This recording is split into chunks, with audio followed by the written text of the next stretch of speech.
What's going on, YouTube? Welcome back to BB's Finds. I'm Blake B. This is the only show on YouTube where a guy extemporaneously discusses his collections as well as the content of what those collections represent while sitting in a closet that's shared with his wife. Today, you can see I'm wearing a shirt that says Surf Arrakis. It's got a picture of a sandworm. That's what this is, as well as someone on top of the sandworm riding the sandworm. The shirt's obviously, if you're familiar, a reference to the Dune saga. I am talking today about Dune, mostly to celebrate the fact that some pictures and things were released last week from the shooting of Denis Villeneuve, the French-Canadian film director's version of Dune that's going to come out either later this year or earlier next year. I'm not sure of the release date. Denis Villeneuve did the Blade Runner 2049 movie, which was fantastic. I liked it. There's some people that didn't. Agree to disagree. I like Blade Runner. Anything Blade Runner. The He also did The Arrival. So we're looking forward to that. Timothée Chalamet plays the main character, Paul Atreides. I want to talk, as I do on this channel, about history, about my history with Dune, and then about the history of Dune, and then show you some things from my collection, as I usually do. There's really not much in the way of items. Dune did have, I believe, some toys that were released in the 80s with the David Lynch version of the film. But there's not, and there's a card game, a collectible card game, which I missed in the 90s. It was like around 97. And board games and things like that I don't have any of. Let's talk about my history with it, though. So in 1985, I was at a friend's house. I remember this very vividly. And I saw either an advertisement on TV or in a magazine about the VHS release of Dune. The movie, the Lynch version, came out in 84.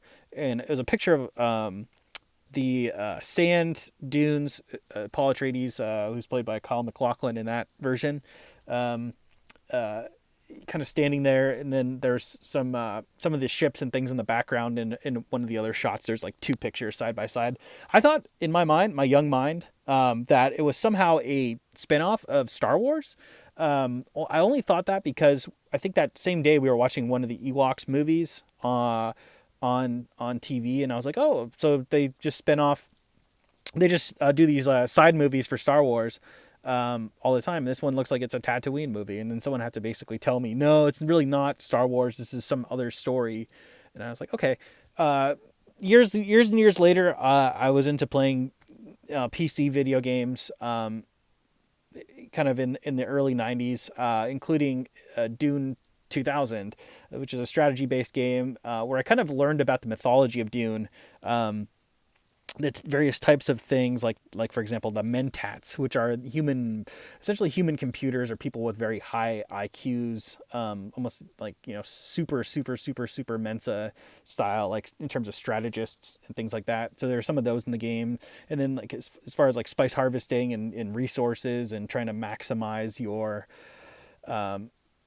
hold in terms of the buildings and troops and weapons and ships and things like that. Again, a very strategy-based game. I could probably still sit down and play it today if I wanted. The graphics aren't that great compared to what they have now, but still a fun game nonetheless. So that was sort of my next foray into it. And right around that time, I remember, I think it was on like the Disney Channel or something.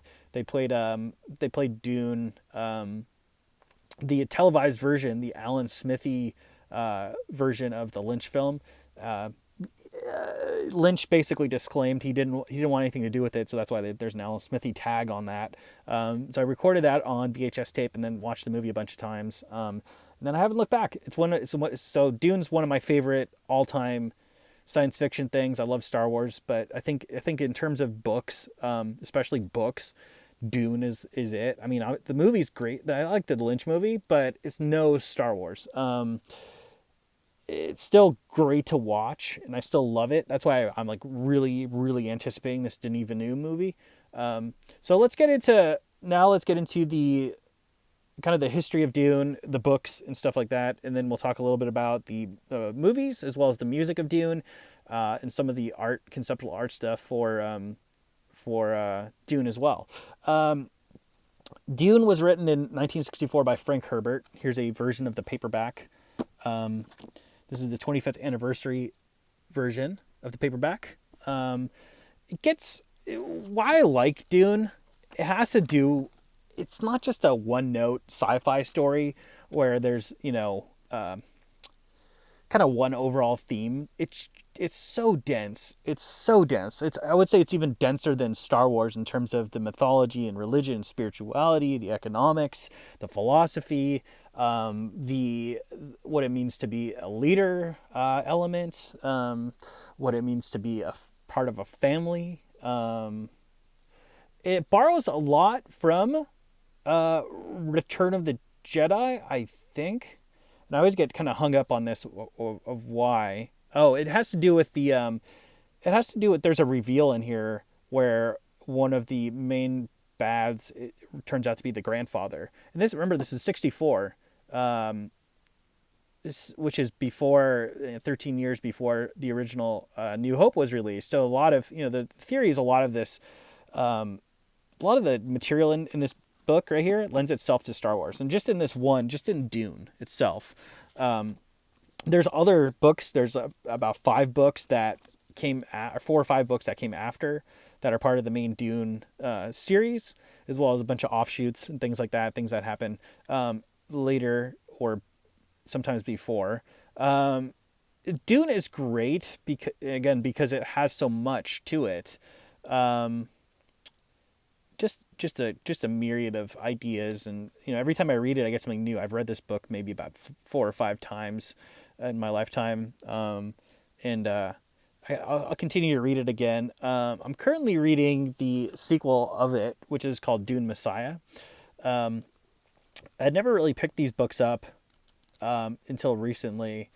And so there's Dune Messiah, there's Children of Dune, and then there's a couple others. I think God Emperor of Dune is the last one. So I'll try to read through those as well. Wanted to talk a little bit about the main story of Dune. The story revolves around a planet called Arrakis.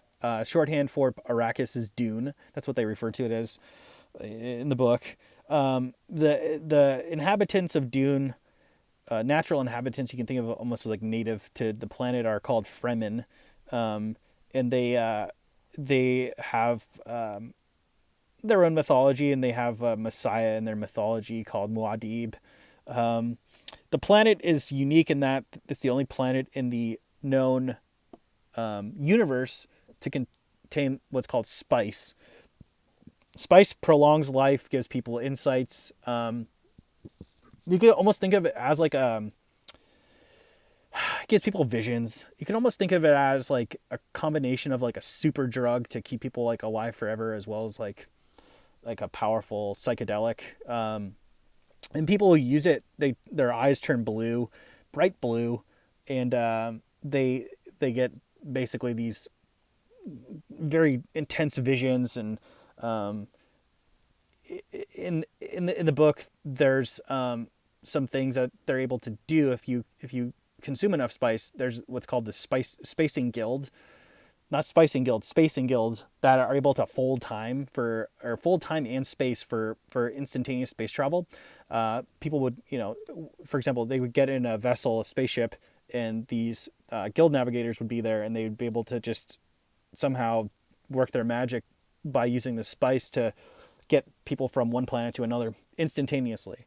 The book has to do with there's various aspects. So let's talk about the houses first. So there's House Atreides, Planet Caladan. House Atreides, sort of like the good-natured people, militaristic society a little bit. Their sigil. It's almost like Game of Thrones. So I say sigil, but their house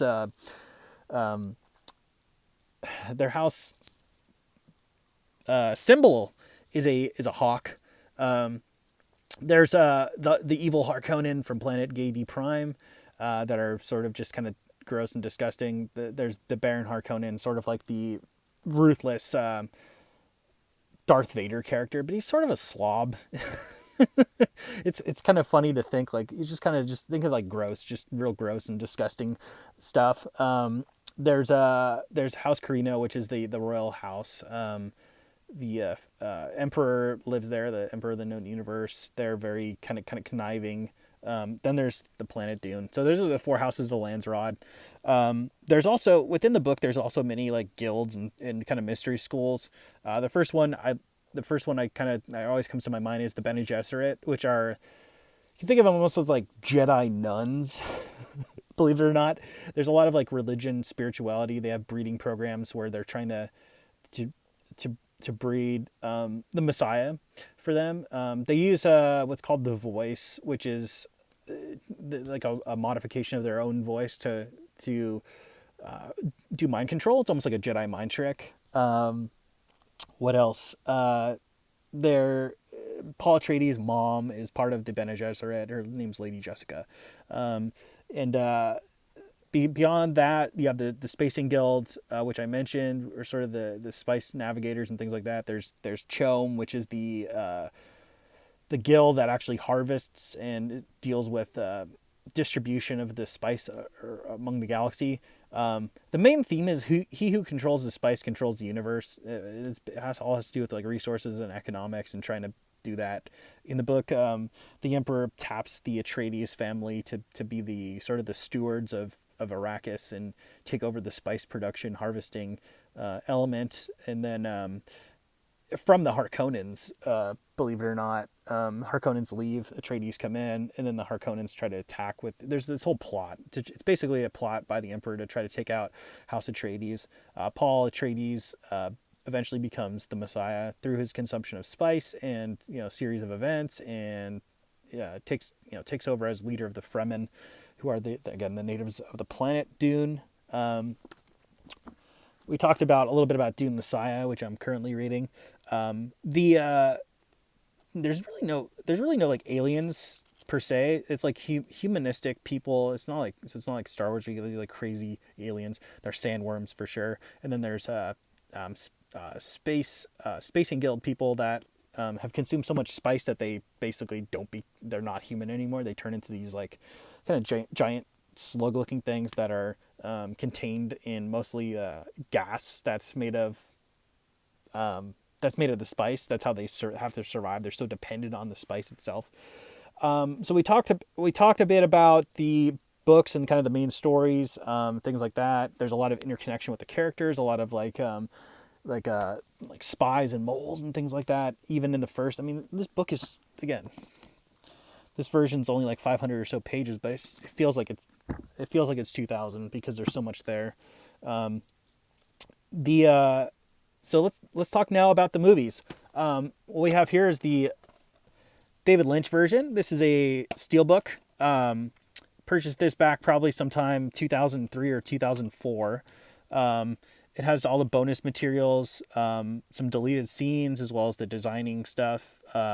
David Lynch worked a bit with some designers and things like that at the time to kind of craft out the world of Dune. This is the very first film adaptation of the movie. Not the second idea, and we'll get into that in a second, but it has to do with it's just very Lynchian. It's a little weird, especially with the Gady Prime and Harkonnen stuff. There's some, just weird visual stuff going on. Kyle MacLachlan plays the young Paul Atreides. Sting is in it as well. He plays one of the Harkonnen. There's just a bevy of people in this that are from other science fiction works, like Dean Stockwell's in it, Max von Sydow's in it, Patrick Stewart's in it. Just a whole bunch of people. It's one of those movies where you watch and you're just like, oh yeah. I know that person. It's kind of if you haven't seen it before, check it out. A lot of people harp on it just because it's kind of it's a difficult book to make. So I definitely give David Lynch the benefit of the doubt with this one. David Lynch always has kind of the auteur approach to making anything. and Dune is no exception.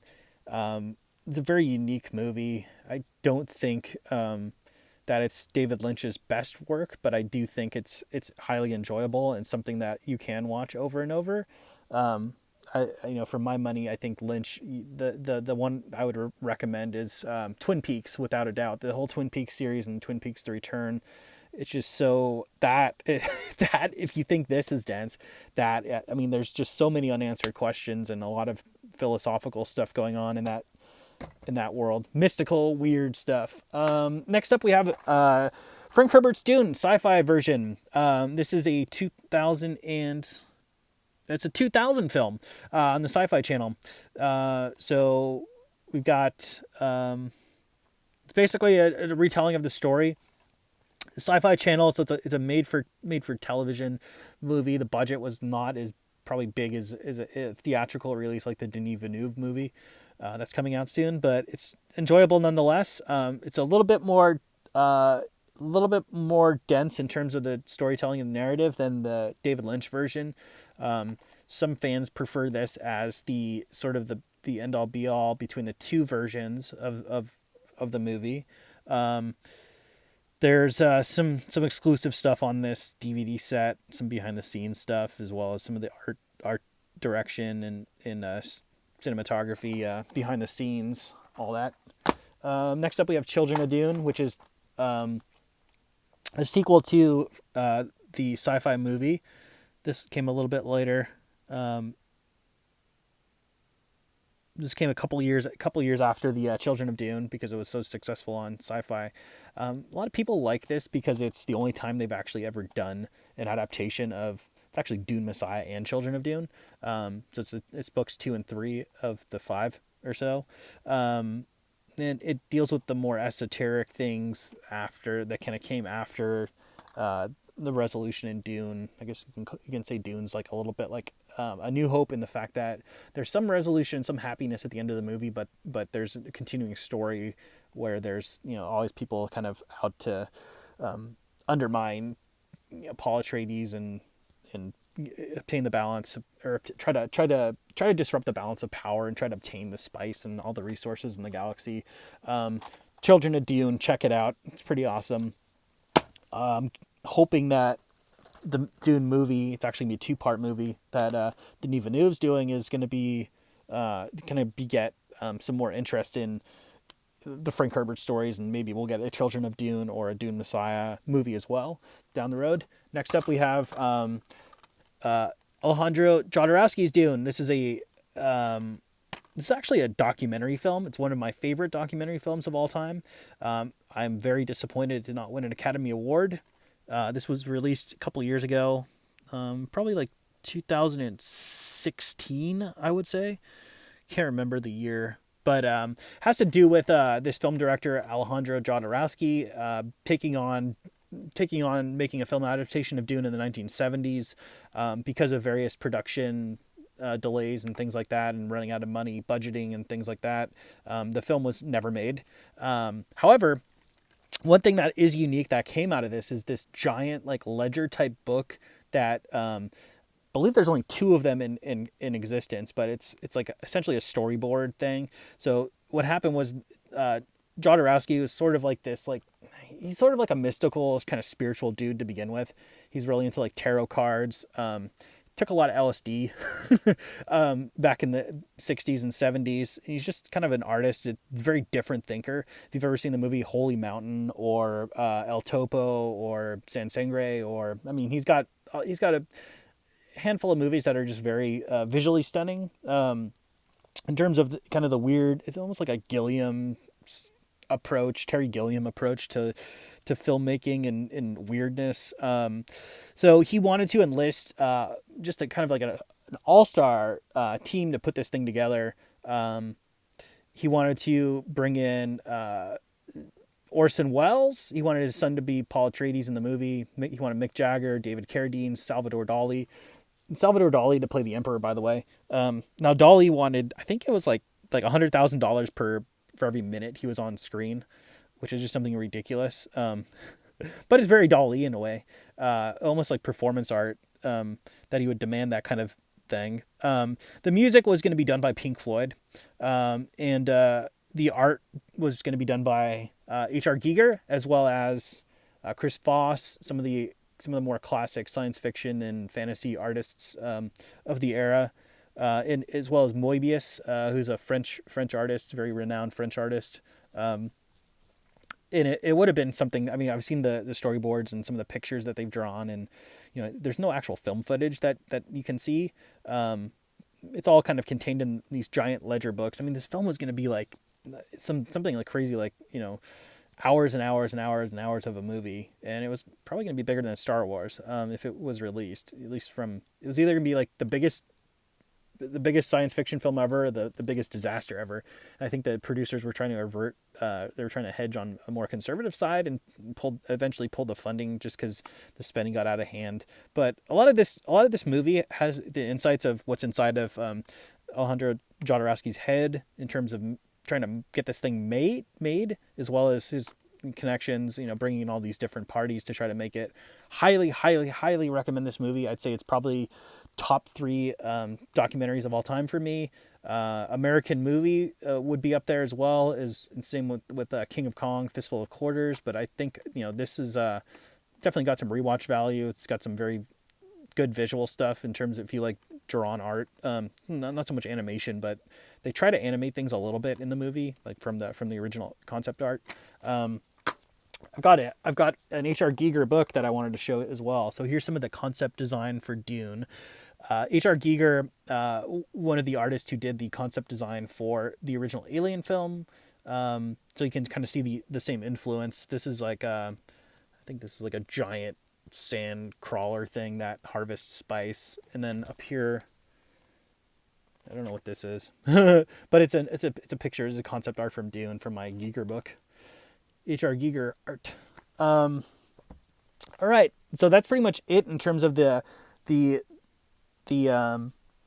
media, the DVDs and things like that.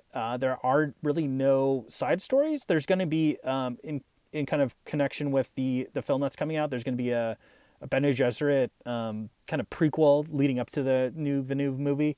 Well, not leading up to, but the story leads up to it. I think it's going to be released after the movie, but it has to do with the Bene Gesserit kind of mystery school. Again, the nun Jedi type thing. That's coming later. I think that's on like Showtime or one of those networks. Next up, we have some of my music from Dune. So we have here's a record. This is a long playing soundtrack version of the score and things from the movie. This is all the music is done by Toto, believe it or not. The band Toto, that is, not the dog from Wizard of Oz. And there's a track on here called Prophecy Theme that's done by Brian Eno, which is he's one of the more well-known ambient musicians. Highly enjoyable soundtrack. There's a lot of things on here that in terms of like battle music and just some of the more just kind of cool songs, like background songs from the movie that you really don't realize that you're listening to when you're watching the movie. But if you like listen to the soundtrack on its own, you're like, wow, this is really amazing. That's what's great about soundtrack music, is going back and listening to it and saying, I don't remember this, but this is great. Here's a CD version of it. I think this has as many tracks. Yeah, this is okay. So this has as many tracks. This is the Polydor version of the CD, Polygram Records. There's other versions. I think there's like some expanded, like limited edition versions of the Dune soundtrack that I've seen as well. I always joke about when bands sometimes or orchestras sometimes play along in concordance with the like a showing of the movie. I always joke that Toto should play along with a screening of Dune.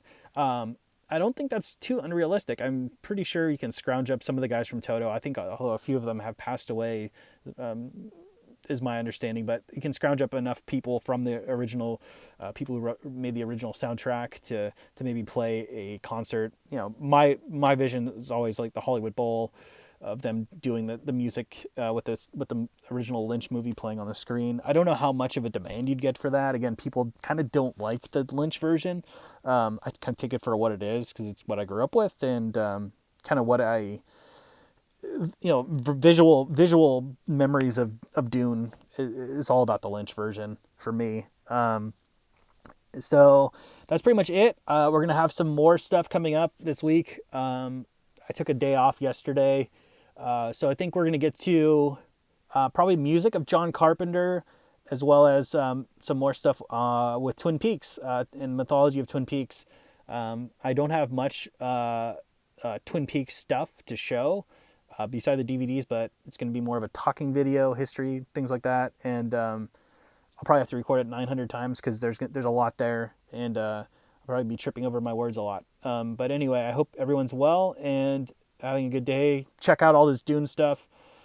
Believe the original Lynch version is streaming on streaming platform services. The book, I highly, highly, highly recommend the book and the audiobook if you can get your hands on those. Those are probably my two favorites, and then of course the soundtrack. Stream it on Spotify. It's got to be there. Have a great day, everyone, and we'll talk to you soon. Bye.